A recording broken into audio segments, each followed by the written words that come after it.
Hey, what's going on? Ryan here with Intersection Records and reviewing the new live album from Crosby, Stills, Nash & Young called Live at the Fillmore East 1969. So, in 1969, in the spring, they released their debut album, Crosby, Stills, and Nash, featuring songs like Sweet Judy Blue Eyes. And, they were a sensation.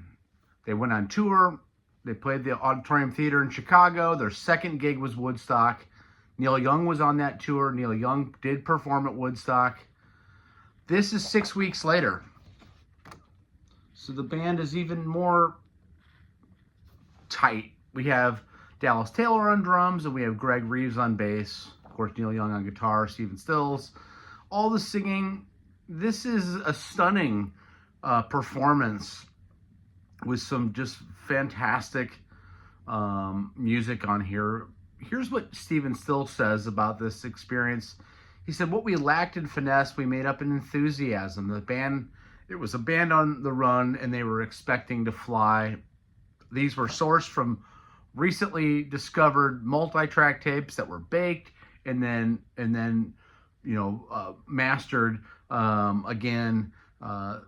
Again, this is from September 20th of 69, and it's got all the songs that you'd want. Of course, we have Four-Way Street, which is a legendary from their 1970 tour, I think released in 71.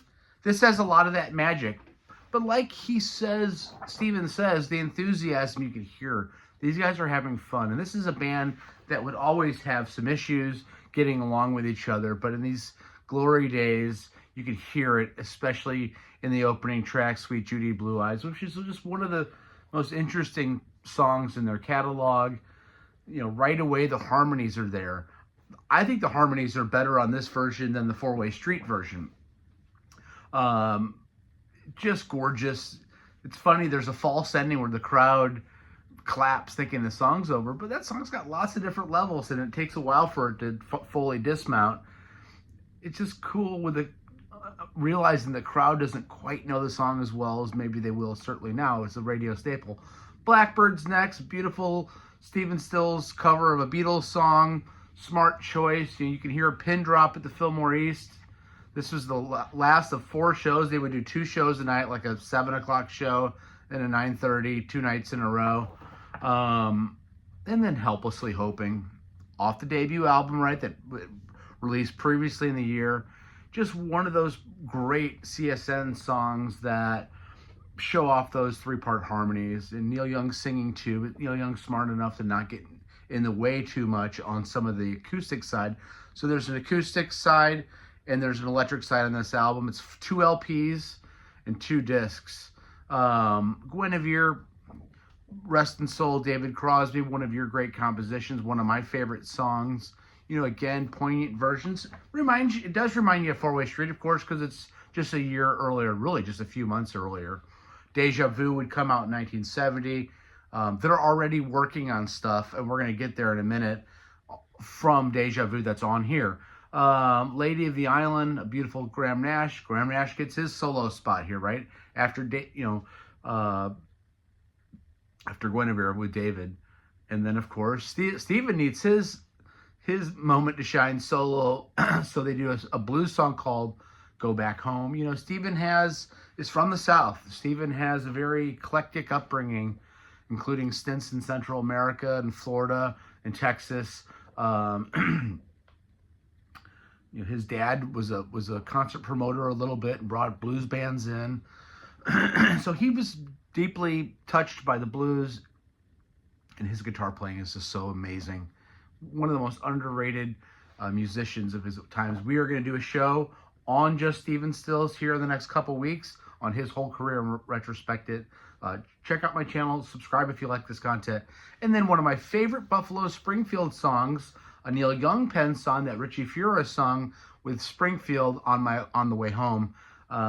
Just one of my favorite tracks, and again is treated here similar to how it is on other acoustic shows he's done in his earlier career.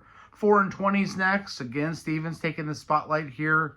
Just a an interesting song about being 24 years old, 4 plus 20, and his plight as a young, successful rock star.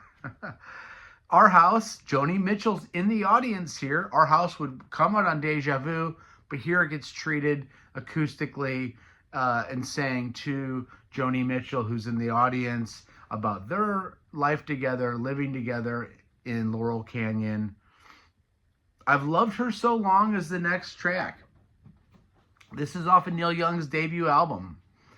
And it's interesting to hear it here because it sounds to me like the musical arrangements, Cowgirl in the Sand.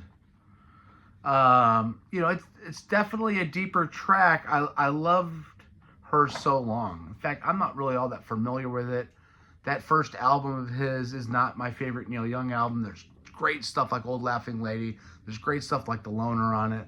There's great music on it. But I've Loved Her So Long kind of gets lost on that record. It's interesting to see how he's had just put out Everybody Knows This Is Nowhere a few months earlier, I think in May of '69. Here he kind of blends the two songs, and it's interesting. And then You Don't Have to Cry finishes out the acoustic side of this record. With Greg Reeves and Dallas Taylor, the great Dallas Taylor on drums, you really get a feel for how good of a rock outfit this group is here. You get Long Time Gone, one of David's great songs. Again, the harmonies, again, the stretching out with the electric guitars. You got two bona fide rock gods on guitar and Stephen Stills and Neil Young, and that's all over the second part. Probably my favorite Crosby, Stills, and Nash song, along with Young, is Wooden Ships is next. Just an incredible Crosby, Paul Kantner composition. He wrote that song with Jefferson Airplane's Paul Kantner. We'll run out of steam a little bit or lose a little bit of steam with Bluebird Revisited. Bluebird's a famous Buffalo Springfield song. The treatment here where they revisit it, it's not my favorite. And that can be said also about Sea of Madness. Sea of Madness was performed at Woodstock. Again, this is 6 weeks later. Sea of Madness, do I dare say it's Neil Young's worst song? I don't know. It's just not a favorite song. They're really kind of going for some sort of hit, and that's never been what Neil Young did, talking about love. I don't like it, but then it's all made whole and wonderful with a long, jammy version of Neil Young's Down by the River. Reading again in the Variety magazine article, it was Stephen Stills. They were learning how to jam still in 1969. They weren't professional stunt rock guitar players. Stills had worked on Super Session with Al Cooper, but really the jamming is being developed here early in the Crosby, Stills, Nash and Young career.